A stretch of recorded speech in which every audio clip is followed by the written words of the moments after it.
주님께서 여러분과 함께 마테오가 전한 거룩한 복음입니다.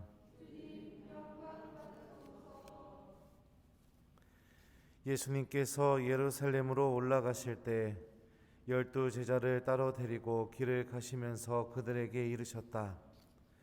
보다시피 우리는 예루살렘으로 올라가고 있다. 거기에서 사람의 아들은 수석사제들과 율법학자들에게 넘겨질 것이다. 그러면 그들은 사람의 아들에게 사형을 선고하고 그를 다른 민족 사람들에게 넘겨 조롱하고 채찍질하고 나서 십자가에 못 박게 할 것이다. 그러나 사람의 아들은 사한날에 되살아날 것이다. 그때 제베데오의 두 아들의 어머니가 그 아들들과 함께 예수님께 다가와 엎드려 절하고 무엇인가 청하였다. 예수님께서 그 부인에게 무엇을 원하느냐 하고 물으시자 그 부인이 스승님의 나라에서 저의 이 두 아들이 하나는 스승님의 오른쪽에 하나는 왼쪽에 앉을 것이라고 말씀해 주십시오 하고 말하였다. 예수님께서 너희는 너희가 무엇을 청하는지 알지도 못한다. 내가 마시려는 잔을 너희가 마실 수 있느냐 하고 물으셨다.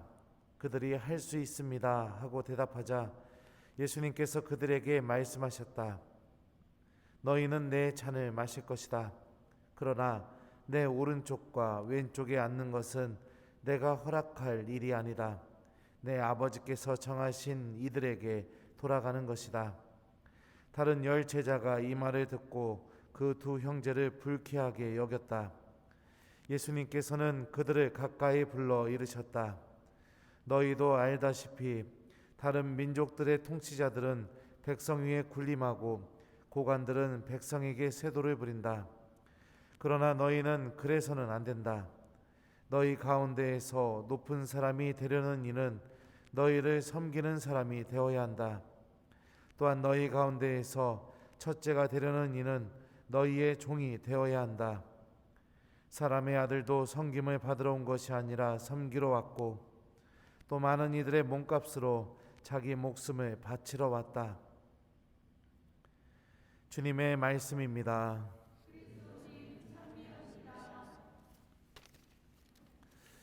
어서서 성령님, 너희 가운데 높은 사람이 되려는 이는 너희를 섬기는 사람이 되어야 한다. 안녕하세요.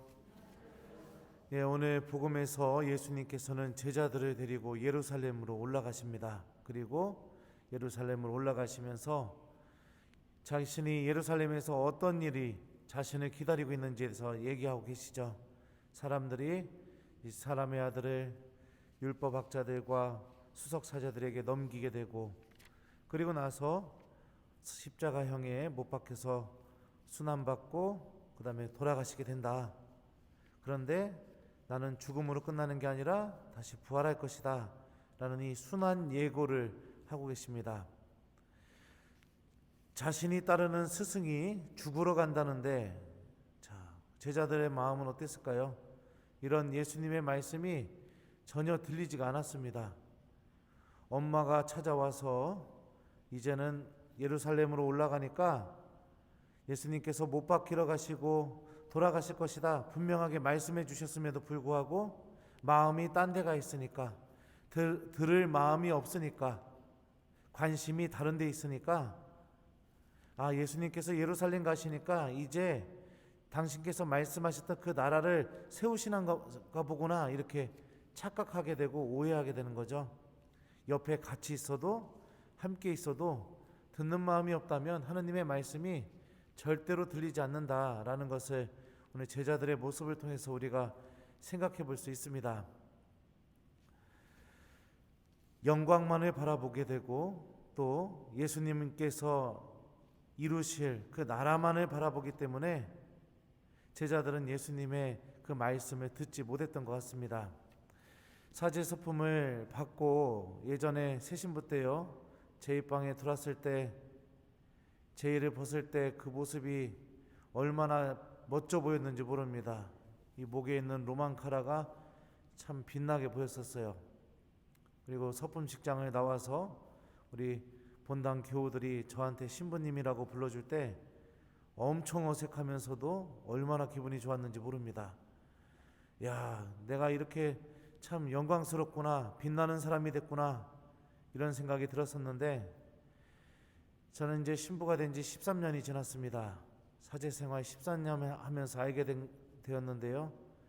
신부님이 가장 빛나는 순간은 이 로망카라를 했을 때도 아니고, 수단을 입었을 때도 아니고, 제의를 입었을 때도 아니라는 사실을 알게 되었습니다.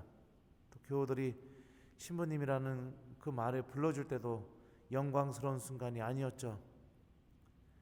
사제가 가장 빛나고 영광스러운 순간은 제단에서 미사 드리고 하느님 말씀을 선포할 때, 밥을 먹다가도 본당 교우가 위급하다는 전화에 그 자리를 박차고 일어나 병자성사 가방을 들고 병원으로 달려갈 때, 신부님들한테 상처받은 냉담자들, 또 여러 가지 이유로 상처받아서 성당에 안 나오는 냉담자들을 만났을 때, 그들을 대신해서 용서를 청할 때, 주교님께서 어디를 보내시던지 주교님 뜻에 순명하면서 주교님께서 맡겨주신 일들을 성실히 할 때, 코로나 때문에 아무도 찾아오지 않으려고 하는 그 빈소에 찾아가서 가족을 잃고 슬퍼하는 그 교우를 위로해주고 그 돌아가신 분을 위해서 함께 기도할 때, 나이가 40이 넘은 지가 예전인데요, 그럼에도 불구하고 아직도 뿅망치 들고 어린이 미사 때 아이들한테 하나님 말씀 선포할 때, 이럴 때가 신부님이 가장 영광스럽고 가장 빛나는 순간이라는 것을 알게 되었습니다. 너희 가운데 높은 사람이 되려는 이는 너희를 섬기는 사람이 되어야 한다. 영광만을 바라보는 제자들에게, 예수님의 말씀을 곁에 있으면서도 듣지 못하고 들을 마음이 없는 제자들에게 예수님께서 해주신 말씀입니다. 순환과 죽음이 기다리고 있고, 영광은 바로 하느님 말씀에 끝까지 순명하면서 순종하면서 살아가게 될 때 하느님께서 주어지는 것이지, 우리들 스스로가 그 영광만을 바라보면서 살아가게 된다면 하느님의 뜻을 완전히 잃어버리고 가장 추한 모습으로 살아가게 된다라는 것을 이 말씀을 통해 우리가 생각해 볼 수 있습니다. 13년이라는 사제의 삶에서도 저도 오늘 복음에 나오는 제자들과 같은 그런 모습이 분명히 있었습니다. 저도 사람이다 보니까 주목받고 싶고, 유능한 신부님이라는 소리도 듣고 싶고, 교구 안에서 인정받고 싶은 마음도 분명히 있습니다. 그리고 그런 마음들이 저를 인도하는 대로 따라갔을 때 영광만 바라고 영광만 쫓으면서 살려고 그렇게 했던 그 순간들이 지금 와서 되돌아보면 사제로서 가장 추하고 창피했던 순간들이라고 느껴집니다. 섬기는 사람이 되어야 한다. 섬기는 사람이라는 이 그리스말, 이 원뜻은 중개인, 누군가를 도와주는 사람, 협력자, 이런 의미를 갖고 있습니다. 중개인이 어떤 의미입니까? 어떤 사람과 어떤 사람을 잘 연결해주는, A라는 사람과 B라는 사람을 잘 연결해주는 사람을 중개인이라고 하죠. 참된 섬김은 내가 만나는 이웃이 나를 통해서, 나의 도움을 통해서, 나의 협력을 통해서, 내가 붙들은 하느님 그 말씀을 통해서 그 사람이 하느님을 만날 수 있도록 연결해주고 도움이 되는 것, 이게 바로 참된 섬김입니다. 교회의 봉사, 이웃에게 하느님의 말씀을 실천하고 희생하고 기도하는 것, 내가 만나는 이웃들이 하느님께서 살아계시며 우리와 함께 계시다는 것을 우리들의 봉사, 말씀 실천, 희생, 기도를 통해서 체험하게 된다면 우리는 예수님께서 바라시는 섬기는 사람이 될 수 있을 겁니다. 예수님의 영광은 죽음에 이르기까지, 십자가 죽음에 이르기까지 하느님 말씀에 순종했던 그 순명을 통해서 주어졌다라는 것을 우리가 잊지 않길 바랍니다. 영광만을 바라보고 영광만을 쫓고 다른 사람들한테 박수받고 다른 사람들한테 더 돋보이고 그런 욕심에서 벗어나서 하루하루 주님께서 걸어가셨던 것처럼 우리들도 하나님의 말씀에 귀를 기울이고 그 말씀을 이웃들에게 실천하면서 하나님께서 마련해 놓으신 그 영광으로 걸어가는 우리 교우들이 되었으면 좋겠습니다. 숙제 줄게요. 오늘 하루 여러분들 섬기는 신앙인이 되도록 노력했으면 좋겠습니다. 여러분들이 만나는 모든 사람들이 또 특별히 여러분의 가족들과 배우자들이 가족 중에 누군가가 냉담하고 있다면 그 가족을 오늘 하루 한번 열심히 섬겨보십시오.